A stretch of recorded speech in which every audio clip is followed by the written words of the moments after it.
it was like a roaring jumbo jet noise heading straight for you. And Daryl got up and jumped up. I remember sitting up going, well, what on earth is that noise? And he got up and he opened the curtains, and he had a look of horror on his face, and he just screamed at me, get out of the room now. And I did. I jumped up. It was obviously very hot. I didn't have many clothes on. Got to the front door of our room, and I remember looking left, and there was water coming towards us along the corridor, and left was where the stairs would have been to have gone down to the ground floor. And I looked right, and there was only one room to the right of us before the building stopped. And I mean, this was all in the matter of seconds, but as I looked right, the water came over the top of the building, and he took my hand, and as we went to jump forward off of the building, the whole building collapsed with us on top of us. And that was, we got separated. And I remember like being plunged under the water and swimming up to the surface, but not being able to come up into the air because of all the debris of the building or of everything was blocking the way. And I don't know how, but I did find a gap to come up through, and I came up and screaming his name. Nothing, didn't hear anything. There was no other people. I didn't see anyone. But there was a box, like a drinks cooler box, in front of me, and I held on to that and floated on that for a while, and looked around. Just debris everywhere. Just debris. So I got crushed backwards against this wall.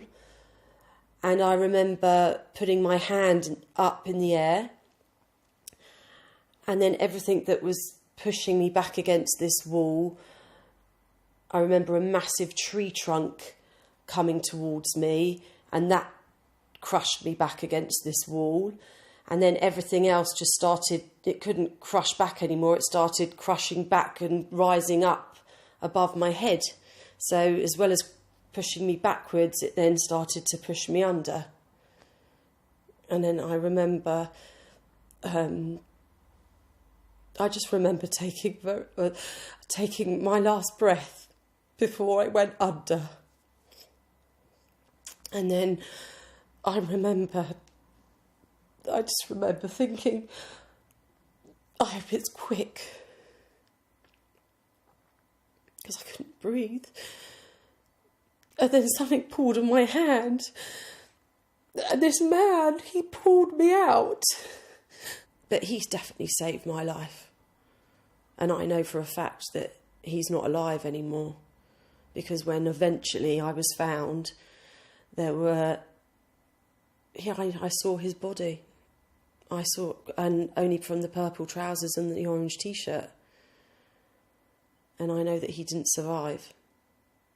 And then this frothy stuff was coming, and I thought that it was just going to crash down on our heads as such, but it didn't. It took us in it. It took us in it like a washing machine. That's all I can describe it as. And we got taken into this mass of water, and I just remember doing loads and loads of somersaults, like round and round, and then coming up to the surface, taking a massive breath, and then being taken under again.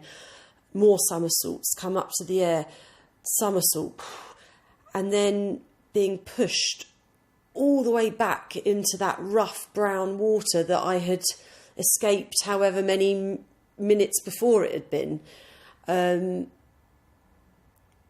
And there were trees, and I tried to hold on to a tree, and I couldn't.